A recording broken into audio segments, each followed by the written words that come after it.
There's a tax rule changing in February 2026 that could legally allow the IRS to take up to 50% of the money sitting in certain foreign accounts owned by green card holders.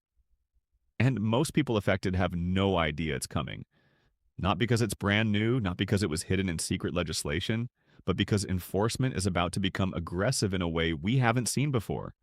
I recently spoke with someone who had been living in the United States for nearly a decade, working hard, saving carefully, building a stable future for her family, and she thought she was doing everything right.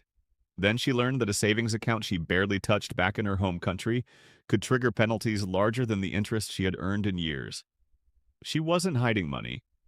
She wasn't evading taxes. She simply didn't know the reporting rules applied to her. And that's the dangerous part. Because in the eyes of the IRS, not knowing doesn't protect you. As February 2026 approaches, new enforcement measures tied to foreign account reporting are tightening. Data sharing between countries is expanding, and financial institutions abroad are under more pressure than ever to disclose information about U.S. tax residents. That includes lawful permanent residents. If you have a green card, even if you plan to move back home someday, even if most of your money is overseas, even if you haven't lived in the U.S. continuously, this affects you. And the difference between acting now and waiting could literally be thousands or even tens of thousands of dollars. Hi, I'm Timothy, and welcome back to US Updates Hub. If you're a green card holder, this is one of the most important financial updates you'll hear this year. I cover immigration and policy changes that directly impact your life here in the United States. And today we're talking about something that sits at the intersection of immigration status and tax responsibility, a place where many permanent residents unintentionally make costly mistakes. In this video, I'm going to clearly break down what's changing in February 2026, why lawful permanent residents are uniquely exposed under these rules, and what you can do right now, not next year, not when you get around to it, but right now to protect your savings and your financial stability. Because this isn't about fear. It's about awareness, preparation, and making sure everything you've worked so hard to build stays protected. Here's the rule that trips up more green card holders than almost anything else. The moment you become a lawful permanent resident, the IRS classifies you as what's called a resident alien for tax purposes, and that label changes everything. Because under U.S. tax law, resident aliens are taxed on their worldwide income, not just what they earn inside the United States, not just what lands in a U.S. bank account, but income and financial accounts anywhere in the world. It doesn't matter if the account was opened when you were a teenager. It doesn't matter if the money was earned before you ever moved to America. It doesn't matter if it just sits there untouched. If your name is on it and you hold a green card, the IRS expects you to report it. This is where the confusion begins because many permanent residents understandably think, I'm not a U.S. citizen yet. I still have ties back home. Surely that account in India, Brazil, Nigeria, the Philippines, Mexico, wherever it may be, isn't treated the same way. But from a tax perspective, it is. And the IRS does not separate your financial life into here and back home. It sees one global financial picture. That means foreign bank accounts, investment accounts, pensions, rental income from property overseas, business interests, even certain types of joint family accounts can all fall under reporting requirements. And here's the part that shocks people. You may not owe additional tax on those assets, especially if you already paid taxes abroad, but you still have to report them properly. Reporting and paying are two different obligations, and failing to report is where the real danger begins, especially when we talk about the $10,000 threshold that many people misunderstand. It's not $10,000 in one account. It's $10,000 combined across all foreign financial accounts at any point during the year. If the total balance across those accounts crosses that number, even for a single day, you may have a filing requirement, and that requirement has existed for years. Which brings us to what's changing in February 2026. The law itself, known as FATCA, the Foreign Account Tax Compliance Act, has technically been around since 2010. So this isn't a brand new tax law being created out of nowhere. What's changing is enforcement.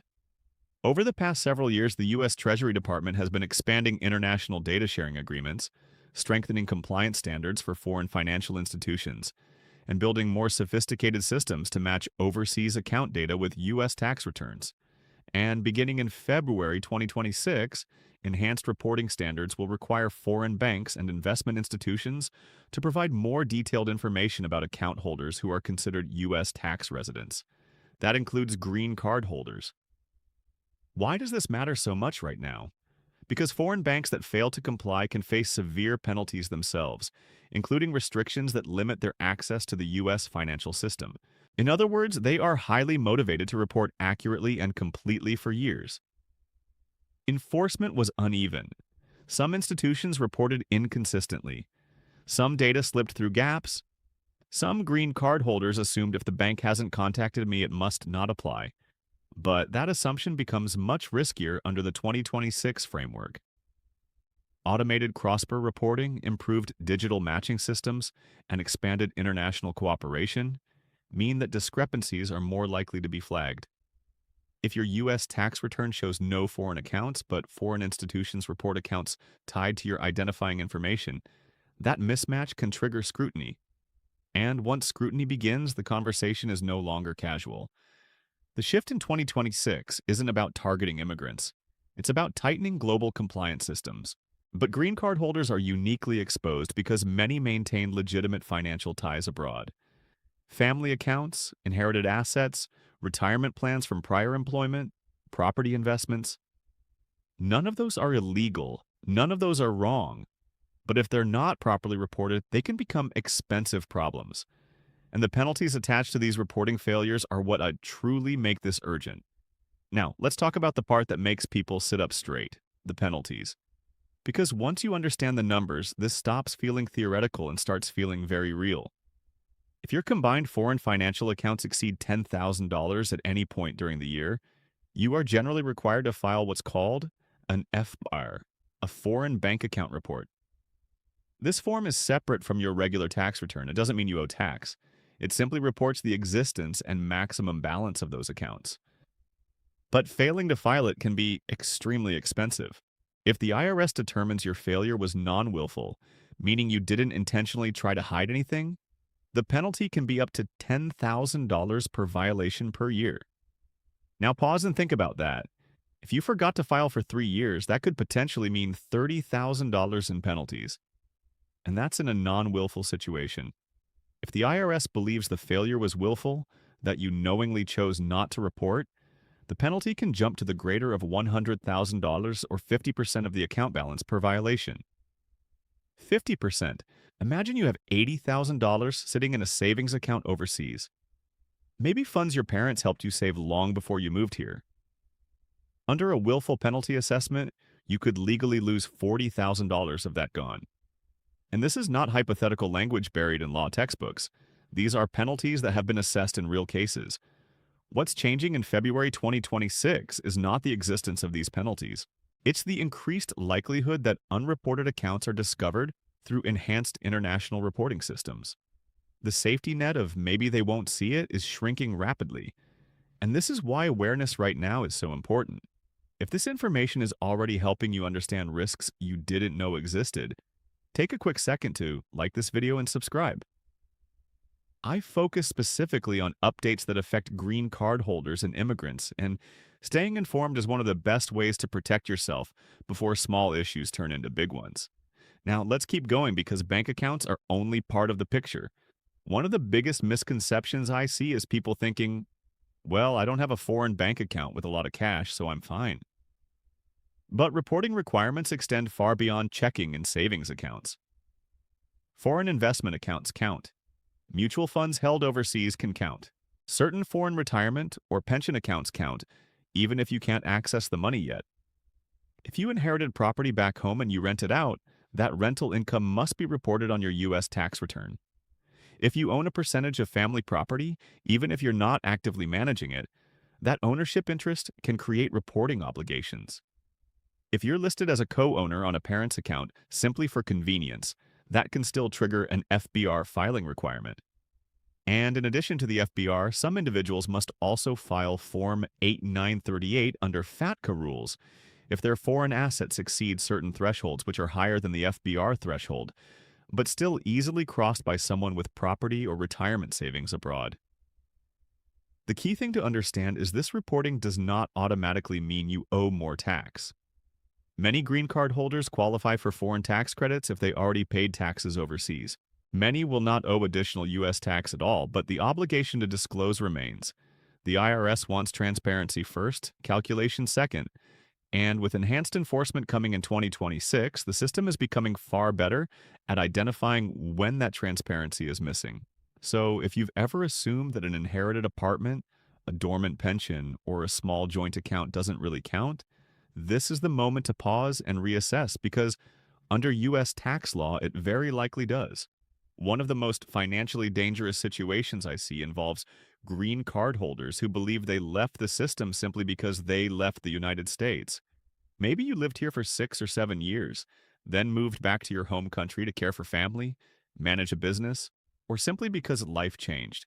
You stopped working in the US, you stopped earning US income, you may have even stopped filing US tax returns. But here's the critical question.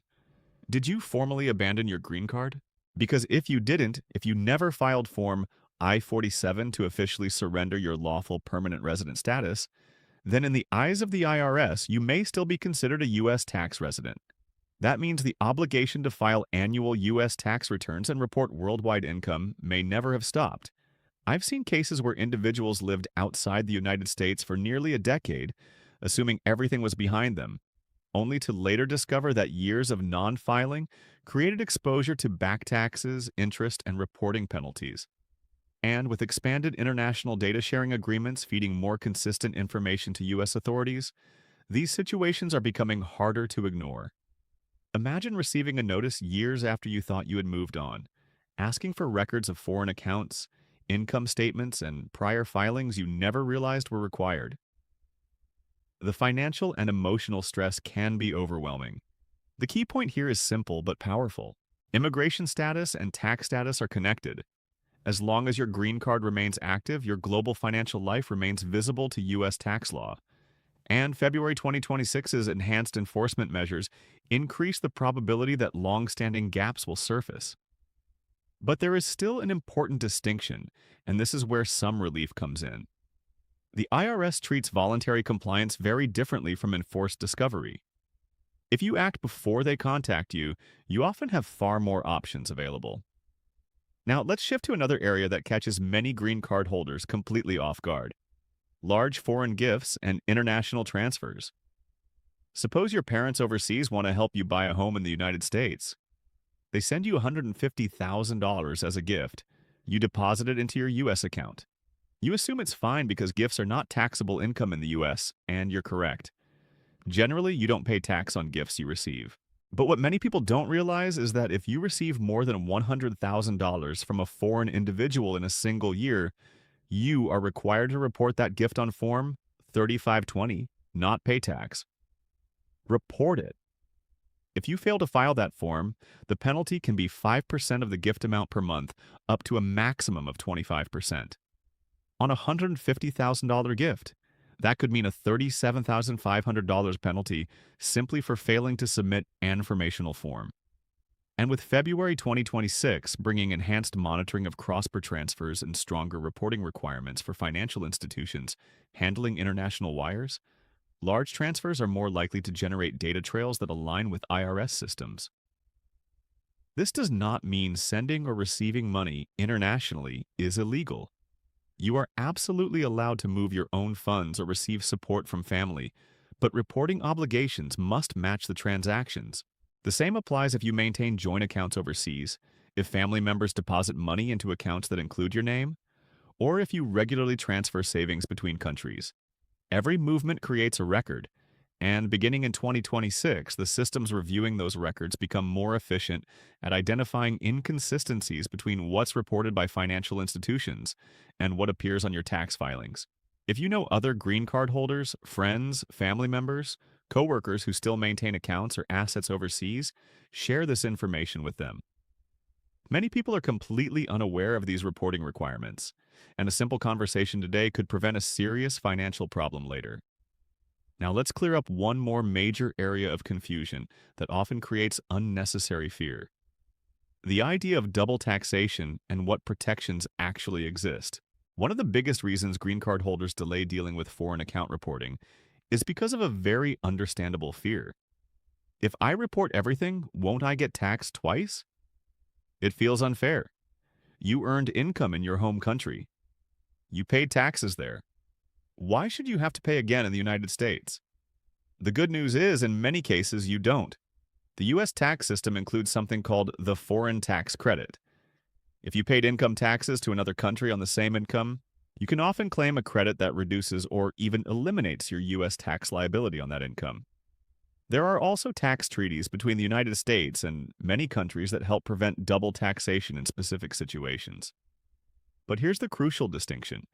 The protection from double taxation only works if you report the income properly and claim the credit correctly.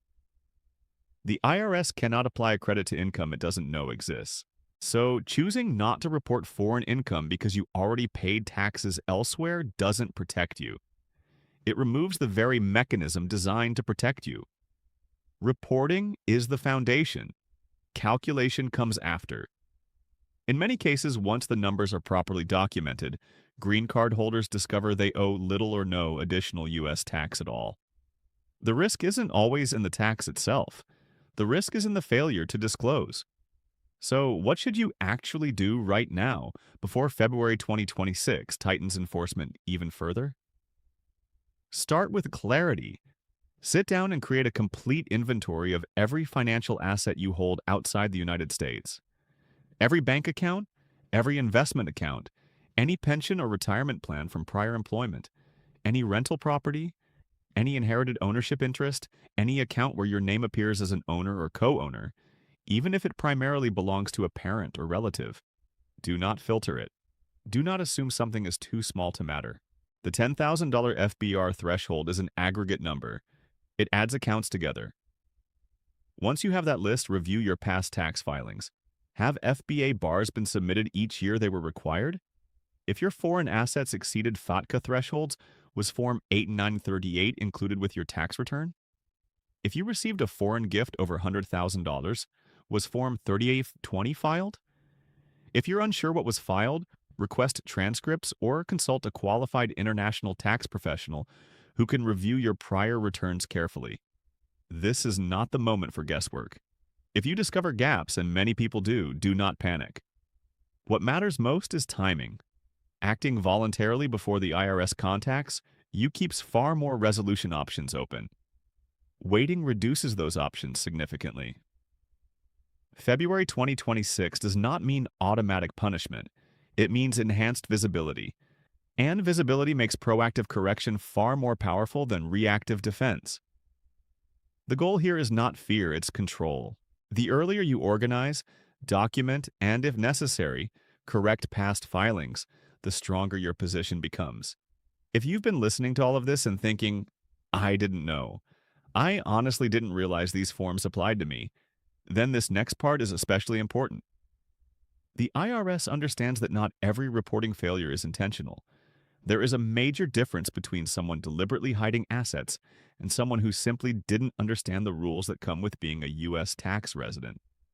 That distinction is why the IRS created what's known as the streamlined filing compliance procedures. This program is specifically designed for taxpayers whose failure to report foreign income or assets was non-willful, meaning it was due to negligence, misunderstanding, or lack of awareness, not intentional concealment. Under the streamlined program, eligible taxpayers can file amended tax returns for the most recent 3 years, submit up to 6 years of delinquent FBARs if required, pay any taxes owed plus interest, and potentially avoid the harshest penalties that would otherwise apply. For many people living inside the United States, this can mean significantly reduced or even eliminated FBAR penalties compared to what could be assessed in a standard enforcement action. But here is the critical condition. You must act before the IRS initiates contact with you. Once you receive a notice or your case is under examination, streamlined relief is generally off the table. Timing is everything. And with February 2026 bringing expanded data reporting and tighter cross-border information sharing, the window for quiet voluntary correction may narrow. That's why waiting is not a strategy. Preparation is. Now, I want to zoom out for a moment and bring this back to something bigger. Being a green card holder is a tremendous opportunity. It represents stability, access, and the ability to build a long-term future in the United States.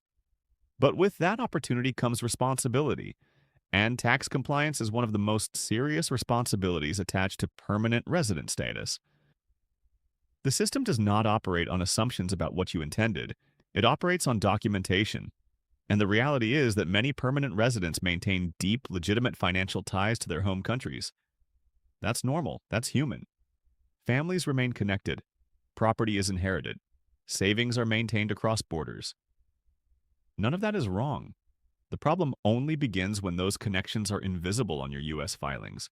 February 2026 is not a deadline in the sense that something explodes overnight. It's a shift towards stronger enforcement and more complete data matching.